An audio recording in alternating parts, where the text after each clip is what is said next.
So I hope everybody is ready for God's word, excited about God's word. If you have your Bibles with you, turn your Bible to Psalm 37, verse 4. Delight yourself in the Lord, and he will give you the desires of your heart. See, from last week onwards, I started to teach you about desiring God. Desiring God. See, I found out, in our Christian life, in our Christian journey, one of the most important thing is knowing God, and we must know him and we must enjoy him. If we read John chapter 17, verse uh, 3, I think, John chapter 17 verse 3 says that, knowing knowing your heavenly Father is eternal life. Knowing your Father is most important thing. Okay, but in the church, maybe in the 20 years of their teaching and preaching ministry, maybe one time they must have done a series called Knowing God, maybe 8 part 10 part series of knowing God. That's all. And after that, we cannot hear much about knowing God. But I want to tell you, if you allow me, I'll be keep on teaching all my life about knowing God and the love of God and all those things, because that is the most important thing. Knowing God supposed to be the number one goal. But somehow, the goal of the church is, church become to go somehow go to heaven. you know we are just striving to go to one place one day. We want to escape hell and we want to end up in heaven. And for that, the church is selling Jesus like a ticket. You want to go to heaven, receive Jesus. You want to go to heaven, you must receive Jesus. They preach the gospel in this way. Where will you go if you die? If you want to go to heaven, if you don't want to go to hell, you want to escape hell, receive Jesus. They are selling Jesus as a ticket to heaven. But I want to tell you, last week we read a verse from Psalm 73. Whether in earth or in heaven, there is nothing is there for me to desire you beside thee. You understand? The psalmist says, whether it is in heaven or in earth, you are the only desire I have. So we want to go to heaven. We want to escape hell. That has become our whole Christian motivation. I feel very sad for those things. But knowing God and to enjoy him to be our ultimate purpose. Knowing God and enjoying him is supposed to be the ultimate purpose in our life. Last week I told you, in Christian catechism, they asked this question: what is the chief end of a man? The chief end of a man to glorify God and to enjoy him. What is the ultimate purpose? You have to glorify God in all things we do, and we must enjoy him. I told you in this way that we can glorify him by enjoying him. So I want to tell you today, God wants us to be like a pleasure seeker. Everybody say pleasure. And God wants us to be like a pleasure seeker. God is not against pleasure, but God wants us to give us the ultimate true pleasure in our life. It is God who created all pleasure. You see, food is also for pleasure. You see, God, it's not given food just so that, we can get some energy, it can nourish our body. No, food is our enjoyment. That's why he gave us a tongue. We taste it, we enjoy it. It is a pleasure we get, eating some food. So sex is not just to give babies. Children are the fruit of our enjoyment. Sex is for enjoyment. So people think that, God don't like sex. Sex is the one dirty thing. Somehow God close his eyes and just allow us to enjoy, just to have that sex so that we can give birth to a child. No. Sex is for enjoyment, and child is the fruit of the enjoyment. The goal of the sex is enjoyment, not producing baby. The goal of the sex is enjoyment. And the baby, the child, are the fruit of those enjoyment. So God wants us to give us a pleasure. When God created Adam, he put him in the garden. The garden name is Eden. Eden means pleasure. Eden means bliss. Just imagine, Man was created for pleasure. Man was created for bliss. Man was created for enjoyment. We think that Christian life means, we have to run away from all kinds of enjoyment. That's why we need some kind of a right understanding. There is something called a legitimate pleasure. There is something called illegitimate pleasure. For illegitimate pleasure, we will first enjoy it, then we pay the price. For legitimate pleasure, first we will pay the price and we will enjoy it. As days goes by, I'm thinking so much, people are playing a religious game. Even I was playing a religious game, kind of until 2016. From the year 2016, my eyes were opened. you know we don't really love God. We don't try to take pleasure in him. We only want to live a holy life so that we can escape hell, or we want to live a holy life so that God can bless us, God can deliver us from all kinds of trouble, and God can give all our desires. That is why we are praying, that is why we are fasting, that is why reading Bible, that is why we try to be very good, that is why we are going to church. But I want to tell you today, we must have a genuine desire for God. As you are daily hungry for food, there should be a genuine hunger for good. If you don't have a hunger for God, then we are playing a religious game. I'm fed up of all this kind of hypocrisy, deception, and religious games. I want to be a person who really love God. In Christian family, daily devotional prayer, it's very normal. Family prayer is very normal. Daily we read Bible. Daily we read Psalm 91. Some people, daily they say the Lord's Prayer and all those things. It has become a kind of a routine and tradition. But do you really hungry for God? Do you really desire? God gets glory when we delight in him, when we enjoy him. You see, praise is the result of enjoyment. Whenever you enjoy something, the automatic response will be praising. So I live in Nagaland right now. We live in a beautiful surrounding. Right, left, everywhere we can able to see the beautiful place. The moment we see all those beauty, we say, wow, so beautiful. It's awesome. When we see the beauty, the automatic response is praising. When you see someone, some boy, some girl so beautiful, you started to praise. The reason we are praising God, because somebody is telling us, praise him, praise him, praise him, come, let's praise him. That's why we are praising him. We are praising him so that God will be happy, and maybe he can bless us. I used to hear a lot of sermon in the past, quoted from, I think, Acts chapter 16. Paul and Silas were praising God in the prison, and the prison doors were open. So when you started to praise God, all the chains will be broken. So praise God, praise God. So we are praising God so that we will be delivered from all kinds of bondage. My God, Paul and Silas was not praising God so that they will be delivered from the prison. Praising God was their custom. Praising God was their lifestyle. Nobody is telling them to praise God. No worship leader is telling them to praise God. They were enjoying God. They were able to see the beauty of the Lord. They cannot even help themselves. Even in prison, they were praising and worshiping and praying and singing songs. I hope you understand what I'm saying. Paul and Silas was not praising God so that God will, deliver them from the prison. Today we are praising God so that God will deliver us. They were praising God because they really enjoy God. They were praising God because, that was their lifestyle. So today somebody has to tell us to praise God. Oh, we are in the house of the Lord.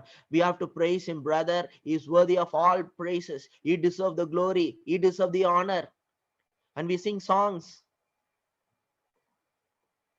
But it is my desire through this teaching, you'll come to a place where you will see the beauty of the Lord and you will desire him, and praise will come forth in your mouth automatically without anybody telling. Because when you begin to see the beauty of the Lord, it will automatic responses, the sense of wonder.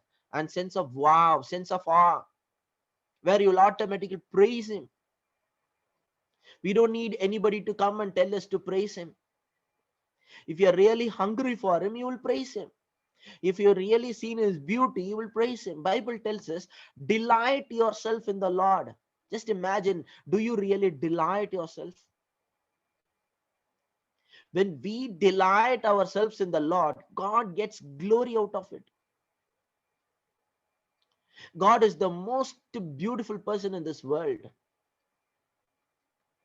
God's presence can give you the ultimate pleasure, ultimate ecstasy. His love is more intoxicating than any drugs in this world. I'm telling you. You go to YouTube and try to get that Hedy Baker's testimony.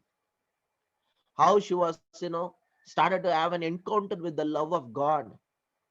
She drank the love of God so much, she was in intoxication for a week. She was not able to wake up. She was not able to do anything. She was so much drunk in the love of God. And no wonder that's why our ministry has become very powerful today. Very powerful. Because she was drunk in the love of God. She was intoxicated by the love of God. You see, we become a lot of time, doers, but God is looking for true lovers. So ask yourself a question, genuinely examine yourself. Do I really hungry for God? Do I really need him? Do I really love him? Do I really, it is God do you really want in your life, or you just want to use God? Please listen to me carefully. If you use God, God is not going to be offended. In fact, our problem is even we don't know how to do those things. We don't know how to use God. But I want to tell you, if you use God, God is not going to be offended. But I want to tell you, but if you love him, if you delight yourself in him, he is going to get glory out of it. So imagine this, God created Adam and put him in the Eden. Eden means pleasure. Eden means bliss. He was living in ultimate pleasure. Eden garden was a place where heaven and earth joined together. At one time, Adam having access to two dimensions. Same time, he can able to access to heaven. And the same time, he can also have access to earth. He was, tapping into two dimensions. And I want to tell you, there are people think that, heaven is somewhere far above the sky.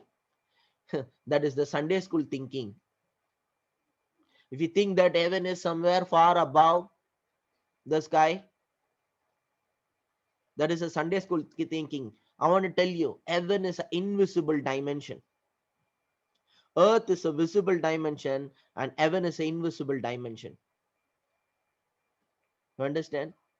Earth is a visible. See, earth is a physical world. Heaven is a spiritual world. Both are there. Both are together. Both are together. Heaven and earth are merging together. One is a visible dimension, another one is an invisible dimension. If you tune yourself spiritually, you can able to tap into that heavenly realms. We call it glory realm. We can tap into the glory realm. We can tap into the throne room of God. Throne room of God is not somewhere far above the sky. It's an invisible world. Right now we are, accessing the two dimension. Bible tells us in book of Ephesians that right now you are seated at the right hand of Christ in the heavenly places. You are sitting in the heavenly places right now. But our physical reality is I am sitting in Nagaland. Some of you are in Chennai. Some of you are Mumbai. Some of you are in US. That's your physical reality. But your spiritual reality, we are sitting at the right hand of Christ in the heavenly places. So I want to tell you that, God is not against pleasure. In fact, God wants to give us a true pleasure in Christ Jesus. True pleasure. Adam was created for pleasure. He was in Eden, a place of bliss and pleasure. And that same pleasure is available to us in Christ Jesus. Christ is our milk and honey. Christ is our canon. If you read John chapter 6, there are a lot of people following Jesus. Then Jesus told them, I know why you are following me. Because I multiplied the bread and fish, that's why you are following me. Do not labor for the food that perishes. The reason Jesus multiplied the bread and done that miracle, he wants to tell them, this miracle is a sign. It's a sign. What is the sign of that miracle? Jesus wants to tell us, temporarily you eat this bread, I'm providing you this bread, but I want to tell you, I am the bread of life. I am your food. I am your drink. And Jesus goes on to tell them that, I am your bread. Until you eat my flesh and drink my blood, you have no part in me. People got offended. They said this is a very hard teaching. And from that time onwards, many people stopped following him. They thought that it's some kind of cannibalism. How we can eat his flesh and drink his blood. What Jesus is trying to tell us, I am your ultimate food. You should come to a place where you can eat and drink and feed on me. That was, Jesus' desire. I am your bread. I am the bread. You should be hungry for that bread. You should be hungry for that drink. You should be thirsty for that drink. People think that, Jesus can satisfy your spiritual hunger and Jesus can satisfy your spiritual thirst. I want to go one step further and tell you, he can satisfy your physical hunger and physical thirst also. Really. He can satisfy your physical hunger. I remember one time, Joseph Prince was telling, often we feel hungry. It is not actually physical hunger. But often we feel hungry, we go and open the fridge and try to take some drinks, try to take some food. We go and open some boxes in the house. We feel like eating it. We think that it is a physical hunger. Joseph Prince said, it is a spiritual hunger actually. But we don't know how to satisfy our spiritual hunger. So we misinterpret it like it as if it's a physical hunger. We try to keep eating. Sometimes just think about it. You must have had lunch and within a 1 hour, 2 hour, you feel hungry again. How it is possible? It will take at least 8 hours for you to get really hungry if you have a proper food. But we constantly feel hungry, constantly feel like drinking something, constantly feel like eating something. Why?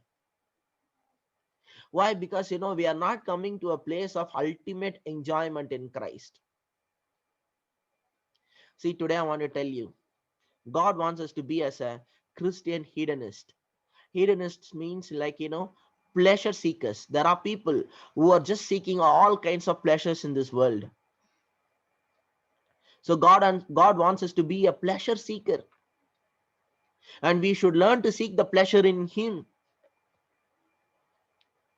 He is the ultimate pleasure.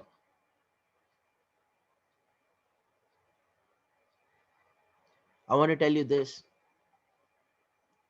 We read Psalms 16, the last portion. In his presence, there is fullness of joy.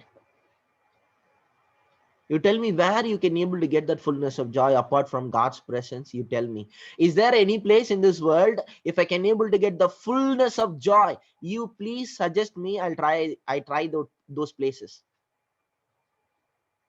You tell me where I can able to get that fullness of joy in this world. Bible tells us in his presence there is fullness of joy.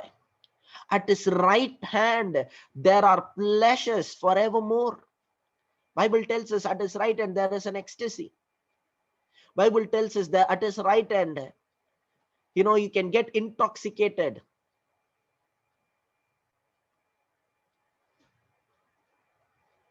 So I want to tell you this. I want you to become a pleasure seeker, and I want you to become a true pleasure seeker. Delight yourself in the Lord, and He will give you desires of your heart. Delighting, praising Him. Praising Him not because you heard a sermon about praising Him. If you really see His beauty, you cannot help. You will only praise Him. If you see a nice car, you see, wow, so beautiful.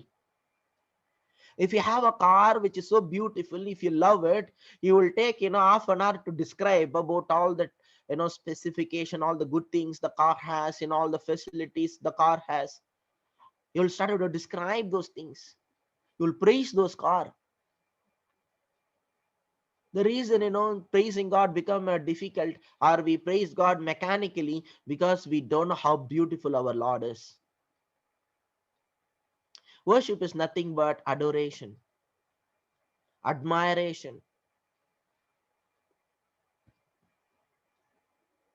God rejoice over us. God delight in us. See, I want to tell you, often a lot of people think like this: God is not pleased with me. I am not that much good. I have done a lot of foolish things, and God is not that much happy with me. They think like that. They think that God may not be that much happy. But the truth is, God delights in you. Zephaniah chapter 3, Bible tells, I think Zephaniah chapter 3 verse 17 or something, Bible tells us, He sings song over you. He delights in you. He rejoices over you. One of the important realization we have to have in our life is God loves us so much. God enjoys us. God is not tolerating you. I used to think that, because He created me, somehow He has to bear with me. I used to pray also like this: Lord, somehow adjust, somehow bear with me. But in the past 4 years, I come to know that it is not God is tolerating me. Actually, God is celebrating me. Sometimes for Christians, it is easy for us to tell other people, God loves you. God loves you, brother. God loves you, sister. Become a famous dialogue in Christian world. But you should come to a place where you really believe God loves me. You should come to a realization that God loves me so much. Just ask yourself honestly right now. Just close your eyes and ask yourself honest question.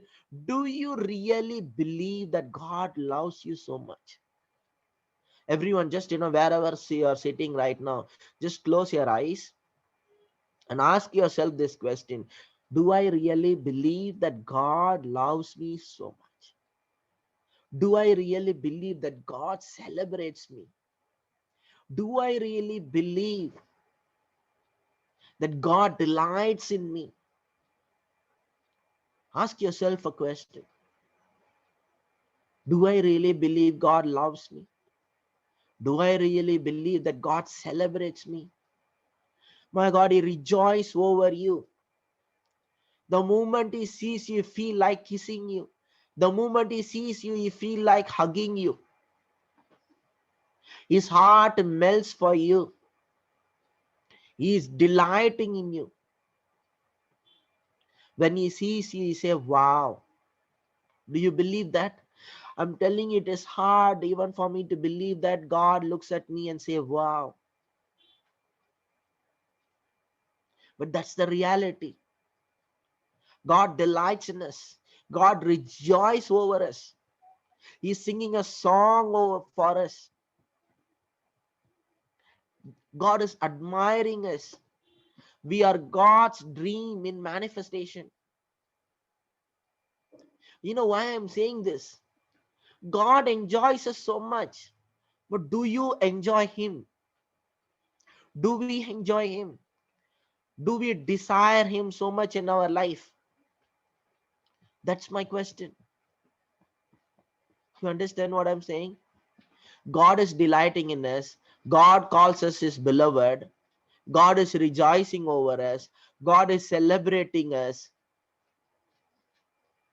I used to keep telling, wherever I go for birthday, I preach this. When we were born, it is like this, God's dream was fulfilled. When we were born, it's like, God's dream was fulfilled. You are a God's dream in manifestation. Before you are born in this world, God was thinking about you, dreaming about you. The moment you are born, God was so happy because his dream was fulfilled. When he sees you, he sees his dream fulfilled. It is not in the power of your father and mother to bring you into this world. You are born in this world because God wants you. Just tell to yourself, I was born in this world because God wants me. Tell to yourself, God, I was born in this world because God wants me. He wants a boy like you. He wants a son like you.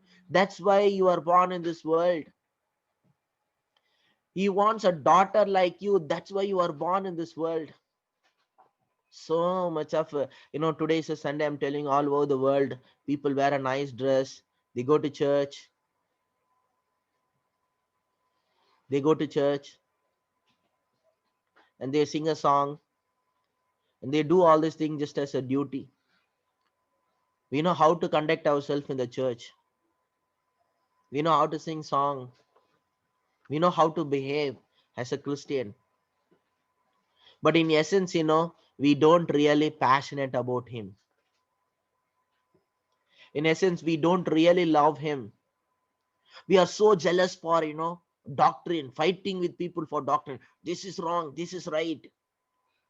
And we are so, jealous for, some things like, you're a Christian, you should not dress like this. You're a Christian, you should not wear like this. That and all very good. But do you really love God? Do you really desire him? Does God is your desire? Do you come to a place where you can say, I'm not having anything, any desire? God has become my desire. I'm not telling you to don't have any worldly things. God will bless you with every good things. But those things should not, become a substitute for God. Those should not replace your desire, your hunger, passion for God. God can bless you with any best car. God can bless you with any big bungalow. But still can you able to say that, I'm hungry for him, I'm desiring for him. So I don't want you to see God is like somewhere sitting in heaven and a very serious person. If you are doing right, he will see and blesses, see from there and blesses. And if you are not doing certain things properly, he will bring some problem and punish us. No, I want you to see as a God. I wanted to see God as an ultimate pleasure. You understand? I wanted to see God as the most beautiful thing in the world. I wanted to see God's presence is the most joyful place in this world. See, we are singing song about presence, but we are not really experiencing his presence. Both are different. We sing a lot of songs, I want to be in your presence. All I need is your presence. We can sing a nice song about his presence. But do we really, experiencing his presence? Because Bible tells in his presence there is fullness of joy. At his right hand there are pleasures forevermore. So one more time, I want to encourage you, God is not against pleasure.